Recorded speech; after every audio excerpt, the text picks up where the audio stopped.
Feliz sábado a todos vocês.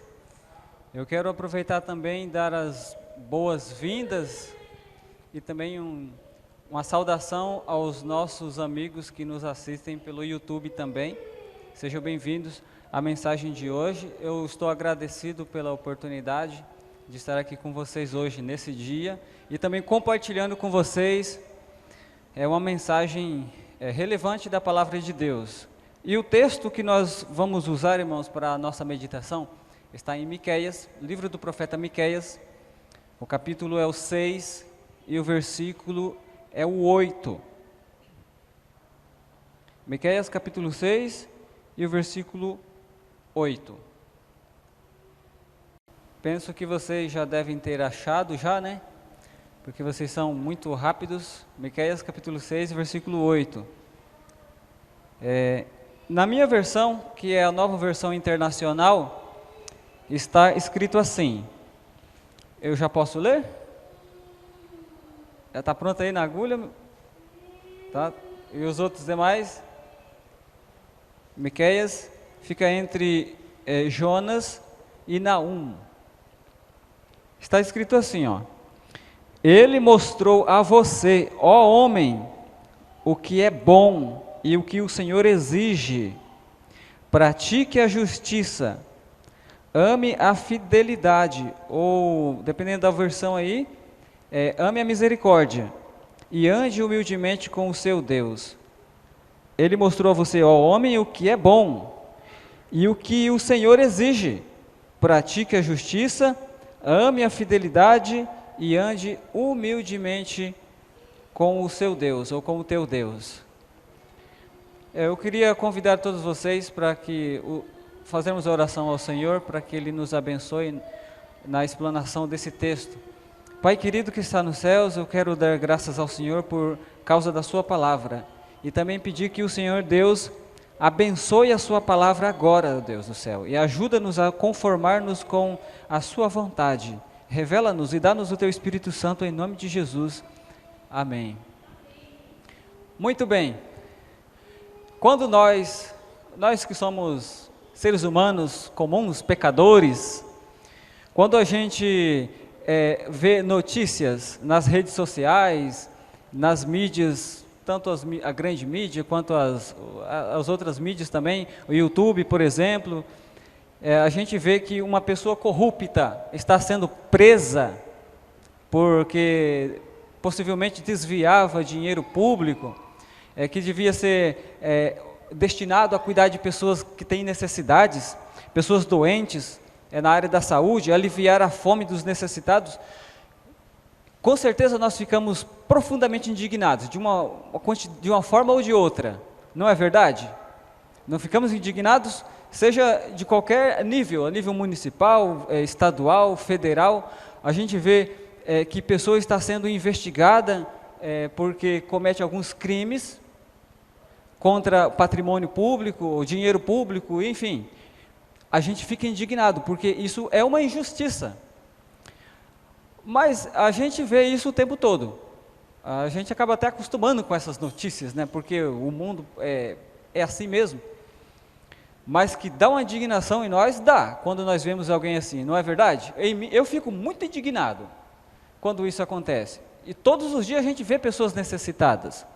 Nós mesmos, muitas vezes, precisamos do serviço público, de saúde e de alguns outros serviços públicos. E a gente vê que nem sempre é o melhor, mas que poderia ser melhor.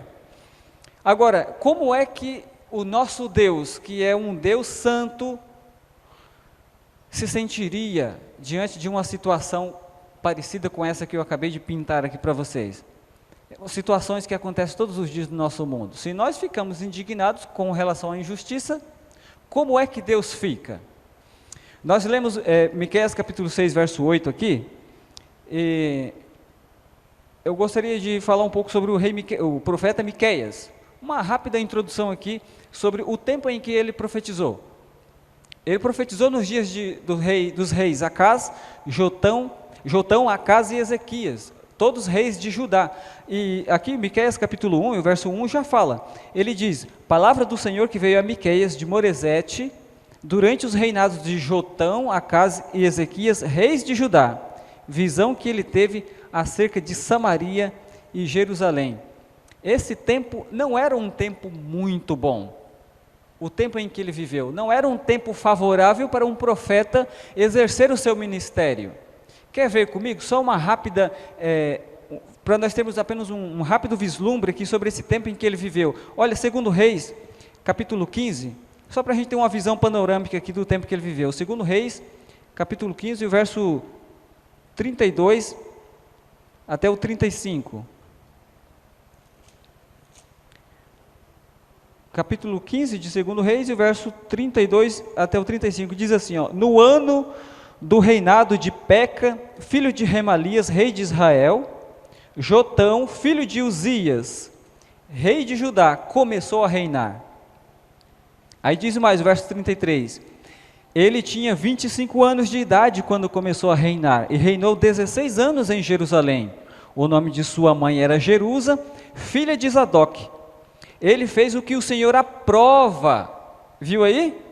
Agora, veja só, ele fez o que o Senhor aprova. Tal como seu pai Uzias. Agora aqui, ele fez o que o Senhor aprova. Isso é bom? Um rei que faz o que o Senhor aprova é bom ou é ruim? É bom. Gostamos de um político, um líder político que faz o que é bom, não é? E ainda mais que faz o que Deus aprova. Com certeza é bom, mas o texto continua, ó, o verso 35, contudo, no entanto, todavia, ou mas, os altares idólatras não foram derrubados, o povo continuou a oferecer sacrifícios e a queimar incenso neles. Isso é bom ou é ruim? É uma coisa ruim.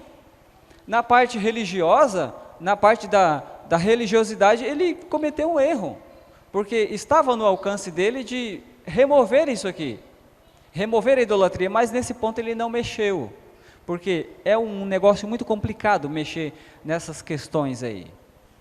É um negócio muito complicado tocar em alguns pontos que diz respeito à adoração, ainda mais quando outras pessoas estão envolvidas numa adoração problemática.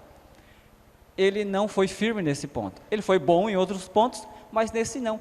E ele ainda fez, Jotão reconstruiu a porta superior do templo do Senhor. Ok, muito bem, não foi um tempo bom, porque tinha um problema sério com a adoração aqui. Então, agora ponha-se no lugar do profeta Miqueias, e diz mais, o capítulo 16, e o verso 2 e 4 diz, Acaz, agora já é Acaz, filho de Jotão, verso 16, verso 2 até o 4, diz, Acaz tinha 20 anos de idade quando começou a reinar, e reinou 16 anos em Jerusalém. Ao contrário de Davi, seu predecessor, não fez o que o Senhor, o seu Deus, aprova. E agora? É bom ou é ruim um líder político assim, que não fez o que o Senhor aprova? Será que é bom estar sob um governo de um líder político assim? É muito ruim. Agora imagina o quadro, a situação para o profeta Miqueias. Um rei que não faz o que o Senhor aprova, com certeza ele também estaria lascado. Agora continua mais, até o verso 4, capítulo 16, até o verso 4 diz mais, o verso 3, andou nos caminhos dos reis de Israel, e chegou até a queimar o seu filho em sacrifício, imitando os costumes detestáveis das nações que o Senhor havia expulsado de diante dos israelitas. Verso 4, também ofereceu sacrifícios e queimou incenso nos altares idólatras, no alto das colinas e debaixo de toda árvore frondosa. Já não bastava a sua gestão política ruim, não fazendo o que o Senhor aprova, agora no aspecto religioso, o rei Acaz era terrível. A sua adoração era totalmente apóstata, totalmente contrário ao que Deus pediu. Imagina então o profeta Miqueias profetizando nesse período, durante todo o reinado dele. Aí diz mais, o verso 18, o verso 18 diz, por causa do rei da Assíria, tirou a cobertura que se usava no sábado que fora construída no templo e suprimiu a entrada real do lado de fora do templo do Senhor. Começou a mexer no templo do Senhor. Começou a tocar naquilo que não se devia tocar. Essa era a situação em que vivia o profeta Miqueias, o tempo em que ele exerceu o seu ministério profético. Agora, nesse contexto aqui é apenas um rápido contexto, nesse contexto, ele deu uma mensagem, que está no capítulo 6 de Miqueias, que lemos, e o versículo 8, ele mostrou a você, ó homem, o que é bom, e o que o Senhor exige, pratique a justiça, ame a misericórdia, e ande humildemente com o teu Deus. Nesse contexto ele dá essa mensagem, e esse verso que nós acabamos de ler aqui, esse texto, ele parece ser o ponto máximo do livro do profeta Miqueias, e é a mensagem central do livro. Tudo o que o profeta Miqueias disse antes e depois se concentra nisso aqui. Isso aqui é a suma do livro do profeta Miqueias. Esse texto, Miqueias capítulo 6, verso 8, é a tese de todo o livro, qual seja a essência da verdadeira religião. Essa é a tese, a suma, o ponto máximo do livro do profeta Miqueias. A essência da verdadeira religião, que é o que importa. Mas, para nós pensarmos, o que é a essência, qual é a essência da verdadeira religião?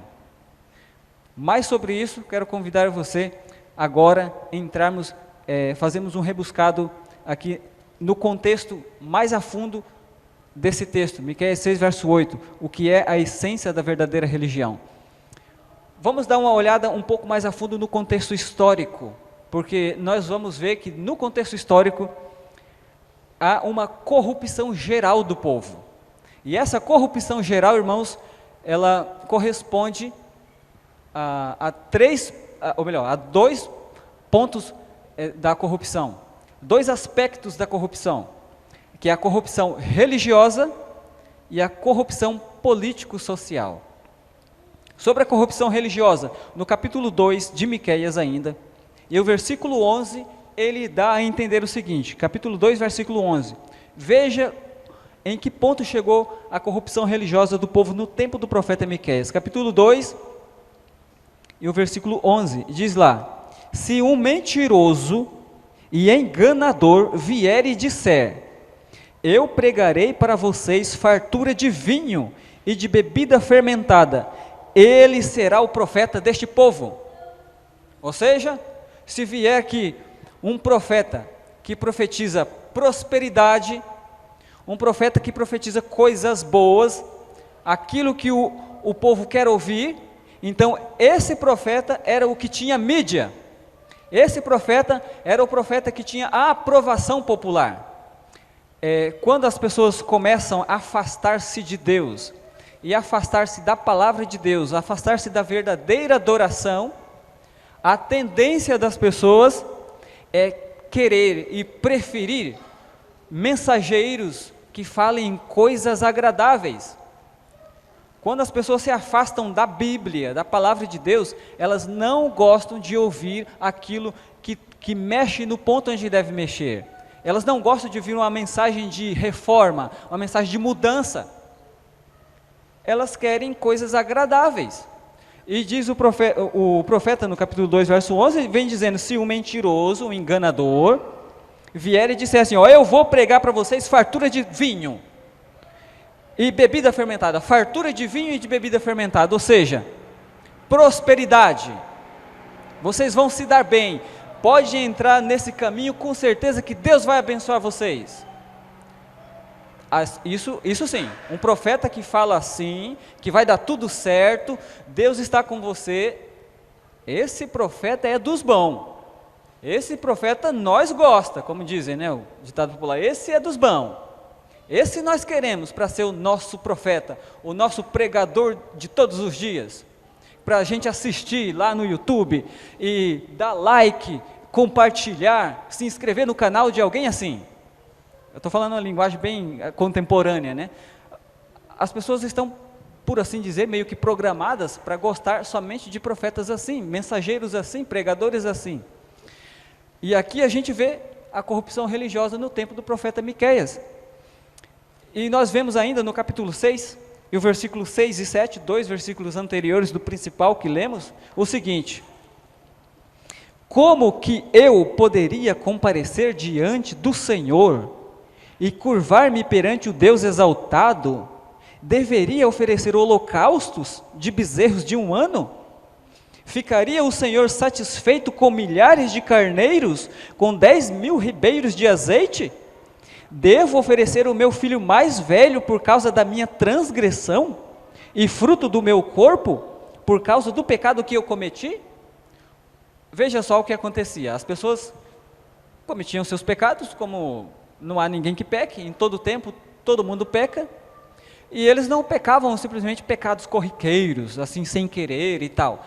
Eles praticavam idolatria e muito tipo de injustiça, que nós ainda vamos ver, muitas injustiças. Para corrigir o problema, eles partiam para um tipo de religiosidade fácil e agradável.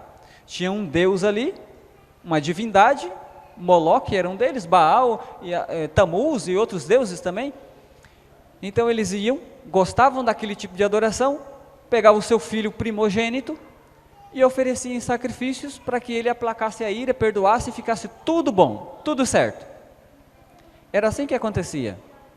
Esse tipo de religiosidade aqui que eles viviam era apenas de aparência. A vida religiosa consistia em apenas algo glamuroso. Até mesmo quando eles iam adorar perante Deus, eles davam ênfase no serviço religioso, sabe? E isso era apenas de aparência. Pensavam que isso resolvia o problema do pecado deles. Sabe quando nós temos os nossos cargos na igreja, quando a gente tem nossas funções eclesiásticas, nossas funções na igreja e tal, quando nós fazemos serviços de adoração e qualquer tipo de programação, e a nossa religiosidade se centra nessas coisas, o fato de vir à igreja e tal, colocar uma roupa especial e apenas aparecer, então era assim. A vida religiosa do povo nesse tempo era apenas de aparência. Não basta a gente sentir-se crente, sentir-se adventista do sétimo dia, fazer parte ali da igreja, fazer parte de todo quanto é tipo de programação que a igreja faz, a gente participar e achar que isso já constitui toda a religiosidade e não precisa mais nada. Eu já estudo a lição da escola sabatina, faço a minha leitura bíblica, oro antes de dormir, quando acordo e tal. Isso não basta, porque o povo já fazia isso, e algumas coisas mais, mas isso era apenas de aparência, apenas para que as pessoas vejam, olhem e vejam. Assim era a vida do povo. E no contexto aqui da corrupção religiosa, somente mais um ponto. Capítulo 3 de Miqueias, e o versículo 5, e o versículo 10, e o 11, vai mostrar o problema dos sacerdotes e dos profetas. O verso 5 diz: assim diz o Senhor, aos profetas que fazem o meu povo desviar-se, e que quando lhes dão pão, ou melhor, e que quando lhes dão o que mastigar, proclamam paz, mas proclamam guerra santa, contra quem não lhes enche a boca. Viu aqui? Você conseguiu perceber aqui essas palavras? Olha só, aos profetas que faz o meu povo desviar-se, e que quando lhes dão o que mastigar, quando lhes dão o que comer, proclamam paz. Mas proclamam guerra santa contra quem não lhes enche a boca. Naquele tempo, era comum os profetas viverem da coroa. Era o rei, a casa real que mantinham muitos dos profetas. Eles se mantinham do dinheiro do reino. Mas se não desse o dinheirinho, o soldo deles, não desse a verbinha deles, eles não proclamavam coisas boas, só coisas ruins.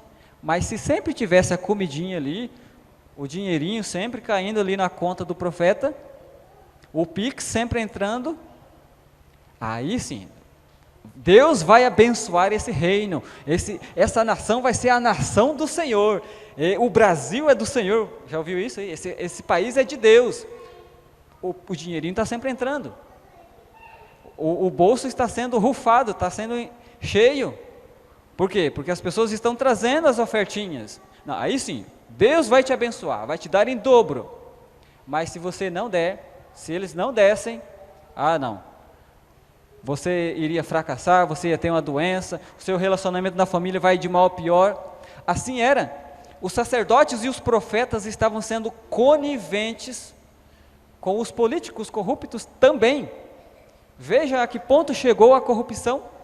O povo comum estava corrupto na sua religiosidade, os sacerdotes e os profetas também, coniventes com os erros e as corrupções na política. Envolveu toda a religiosidade das pessoas. Agora veja só,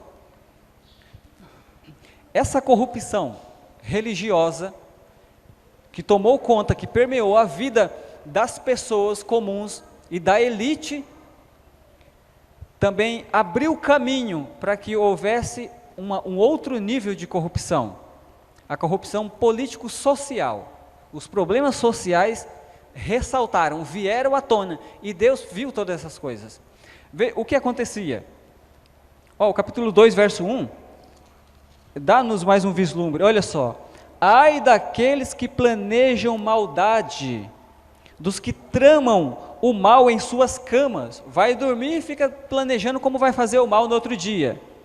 Quando amanhece o dia, eles o executam, porque isso eles podem fazer. Por que eles podiam fazer o mal? Porque eles tinham poder na mão, eles eram líderes, eles tinham altos cargos, então eles podiam fazer o que eles quisessem, eles eram opressores. E o verso 2 diz que os mais fortes estavam oprimindo os mais fracos. O verso 2 diz, cobiçam terrenos e se apoderam deles, cobiçam casas e as tomam. Verso continua, fazem violência ao homem e à sua família, a ele e aos seus herdeiros. Nós lembramos do caso de Acabe, ele desejou a vinha, o cara não quis vender, Nabote não quis vender, então instigado por sua mulher maligna, ele vai lá e toma a força, mata o dono e toma. Era assim naquele tempo. Imagina viver numa sociedade desse jeito, você está ali de boa na sua casa, de repente chega alguém tomando posse, mandando você sair fora, extorsão, era assim, e diz mais, cobiçam casas e as tomam, faz violência ao homem e à sua família, tomava a força. Nós vemos aqui que aqueles que tinham mais poder, que tinham mais influência, oprimiam os mais fracos, dominavam sobre os mais pobres, não se importando. Veja a que ponto chega a consciência humana em não se importar com a propriedade do outro, e não se importar com a dor e o sofrimento, e com a despropriação do outro. E diz mais o capítulo 6, o versículo 12, capítulo 6, verso 12, ainda diz, os ricos que vivem entre vocês são violentos, o seu povo é mentiroso e as suas línguas falam enganosamente. Então veja aqui que os mais ricos dominando sobre os mais pobres.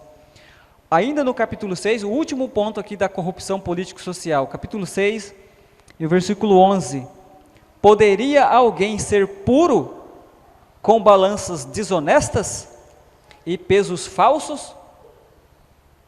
A balança da justiça pesava apenas para um lado, para o lado do interesse pessoal. Não se importavam com as necessidades do outro. Agora, que tipo de coisa eles faziam? Nós não vamos ler o capítulo todo, mas durante todo o livro do profeta Miqueias, há menções aqui e acolá a respeito dessas opressões, dessas injustiças. Nos negócios, os negócios eram todos fraudulentos. Veja só a que ponto que chegou. Primeiro, as pessoas começam a se corromper religiosamente. E como consequência, a gente vê os resultados, os furúnculos que explodem, eclodem na sociedade. Injustiça de todas as formas. Nós vimos aqui um contexto histórico da corrupção geral do povo. Corrupção tanto religiosa quanto político-social. E diante dessa conjuntura, Deus pede algo para o povo. E o profeta Miqueias dá a sua mensagem, que é o capítulo 8, capítulo 6, verso 8. Ele mostrou a você, ó homem, o que é bom e o que o Senhor exige. Pratique a justiça, ame a misericórdia e ande humildemente com o teu Deus. São coisas simples. Veja como que o povo procurava resolver os seus problemas espirituais. Quando eles se encontravam em dificuldades, cometiam pecados, iam lá, ofereciam sacrifícios, queimavam seus filhos, cometiam pecados e a situação piorava, continuava na adoração idólatra, uma forma errada e equivocada de adoração, e ofereciam sacrifícios a Deus também, para que a ira de Deus e a ira dos outros deuses falsos fossem aplacadas do seu meio, e tudo ficasse bom, quando na verdade Deus pediu apenas 3 coisinhas simples. E que coisas simples são essas? Praticar a justiça, amar a misericórdia e andar humildemente com o seu Deus. Eles não entenderam essa mensagem. Todo o livro do profeta Miqueias é para chamar a atenção das pessoas para essas 3 coisas. E então, o que é praticar a justiça? De acordo com o comentarista Matthew Henry, praticar a justiça é viver corretamente em relação ao seu próximo, tanto na sociedade, na política e nos negócios e nas relações pessoais. É viver corretamente. Quer praticar a justiça? Viva corretamente. Lá no trabalho, haja corretamente. Na política, se alguém for envolvido na política, talvez alguém que esteja me assistindo é um político, então viva corretamente. É difícil estar no meio onde há muita sórdida. Viva corretamente se quer praticar a justiça. Não tem outro caminho. É uma coisa simples, só praticar a justiça, viver corretamente. Veja como que Jesus tratava todos por igual. Por exemplo, Jesus tratou a prostituta do mesmo modo que tratou Nicodemos. Jesus tratou com honra e com dignidade. Ele não fez diferença social. A prostituta era uma marginalizada. Nicodemos era da elite da época, da elite do país. Jesus tratou um e o outro da mesma maneira. Veja como Jesus tratou a mulher samaritana, também rejeitada pela sociedade, marginalizada por causa da sua vida. E Jesus tratou ela da mesma maneira como tratou o jovem rico. E Jesus também tratou com dignidade aqueles leprosos. Aliás, todos os leprosos que são mencionados na palavra de Deus, Jesus tratou bem e com dignidade. Então, revisando aqui, praticar a justiça, viver corretamente em relação às outras pessoas. E o que significa amar a misericórdia? Amar a misericórdia é exibir aquela qualidade de benevolência incessante que se observa em Deus e vem dele. Como é Deus? Deus é sem parar, Ele é continuamente benevolente. A gente olha para Deus, vê como Ele é e reflete a mesma coisa. Nós vemos um exemplo disso na vida de José, quando já estava no Egito. Nós já estudamos nessa lição sobre José. Depois ele teve um filho. E qual foi o nome do primeiro filho que José deu para o seu filho? Manassés. Manassés significa aquele que perdoa e esquece. E nós temos visto isso na lição. Como José tratou os seus irmãos. Aquele que perdoa e esquece. Foi realizado um estudo britânico entre casais que passaram por momentos de crise no seu relacionamento e não se divorciaram. Chegaram à conclusão, e todos, a maioria unanimemente, passaram por crise, superaram e não se divorciaram por causa de um elemento, e esse elemento se chama perdão. Não tem como nenhum relacionamento sobreviver quando não existe perdão, quando não há misericórdia. E também, se você assistir alguns dos sermões do pastor Aldrovando Araújo, ele também fala de algumas pesquisas norte-americanas, uma pesquisa norte-americana, sobre doença física relacionada à mente, quando as pessoas passam por algumas situações. Quando uma pessoa passa por medo, por exemplo, esse medo, eu não me recordo qual é o nome da substância que o cérebro produz, quando a pessoa sente medo, ele age sobre os rins, porque esse hormônio que dá a sensação do perigo, do medo, é produzido na parte de cima, superior dos rins. E, consequência disso, as pessoas passam a sofrer de problemas dos rins, por exemplo.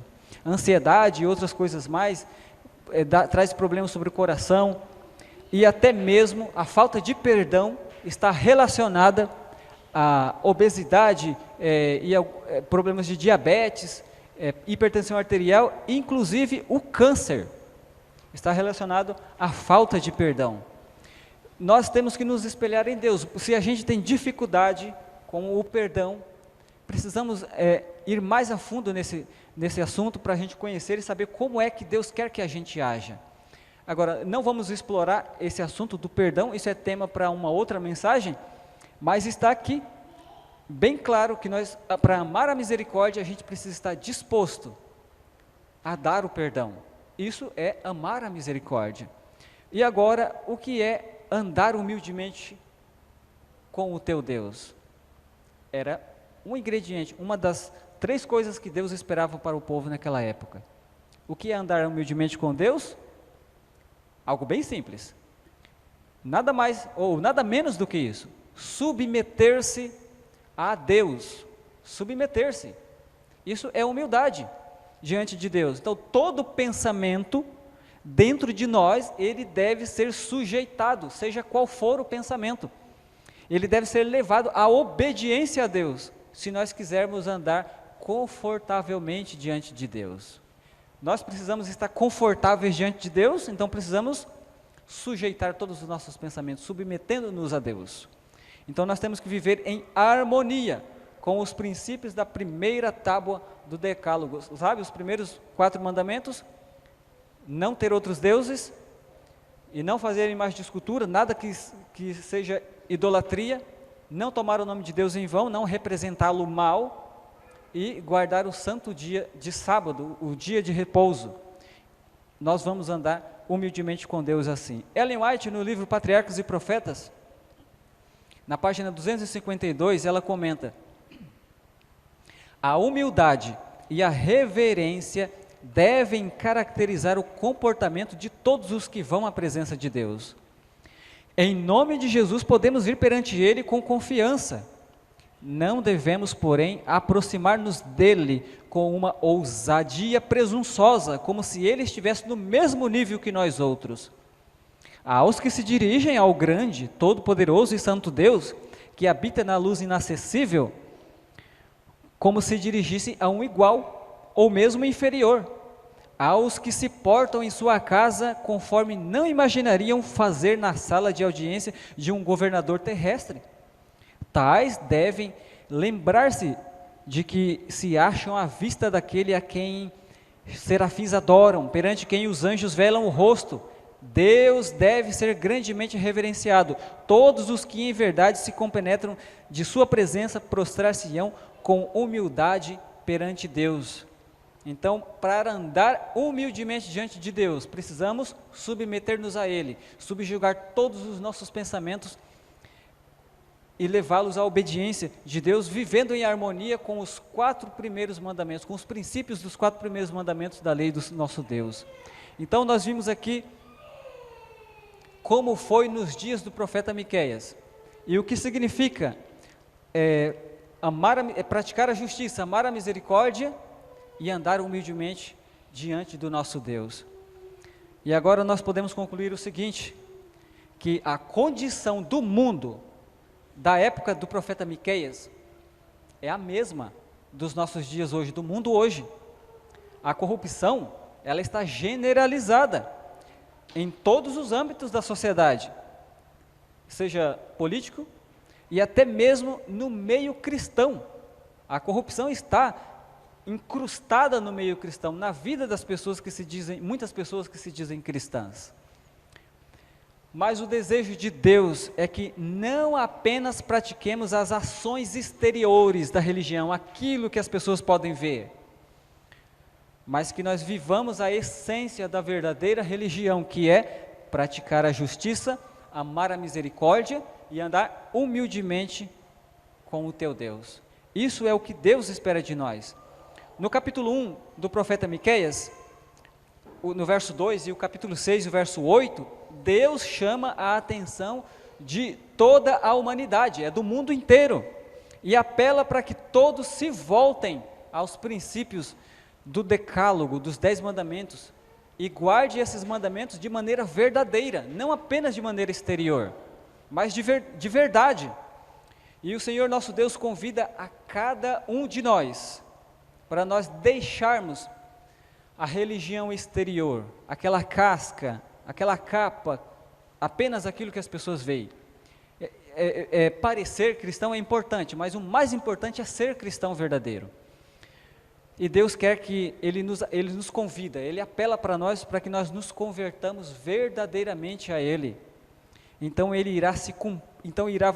desta maneira vai cumprir o que está escrito em Miqueias capítulo 7, verso 18 e 19, que diz: quem é comparável a ti, ó Deus, que perdoas o pecado e esqueces a transgressão do remanescente da sua herança?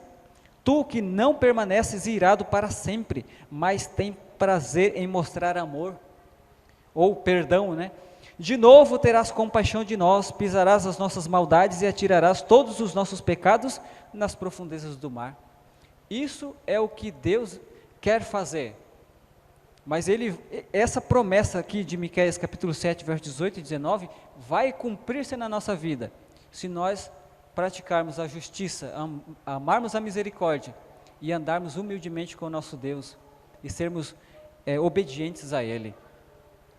Talvez alguém que esteja me assistindo percebeu e aprendeu que a sua vida precisa ter um significado melhor, sua vida religiosa. Você talvez precisa fazer um compromisso com Deus, de não apenas praticar a religião exterior, mas a religião verdadeira. Você gostaria de mudar? Gostaria de mudar a sua vida, dar um passo a mais? Amém? Deus abençoe por sua decisão. E eu gostaria de perguntar aqui para os irmãos presentes, ficou claro para vocês qual é a vontade de Deus para nós? Há alguém que gostaria de comprometer-se hoje a viver a essência da verdadeira religião, e não apenas uma religião exterior, mas uma religião que faz diferença? Alguém gostaria? Então, assim como todos os irmãos que estão aqui na igreja hoje gostariam e tomam essa decisão de fazer esse compromisso com Deus, eu convido você também a fazer esse compromisso com o Senhor. Então, eu quero convidar a você a cantarmos o hino final 301. Fique em pé e cante comigo, crer e observar.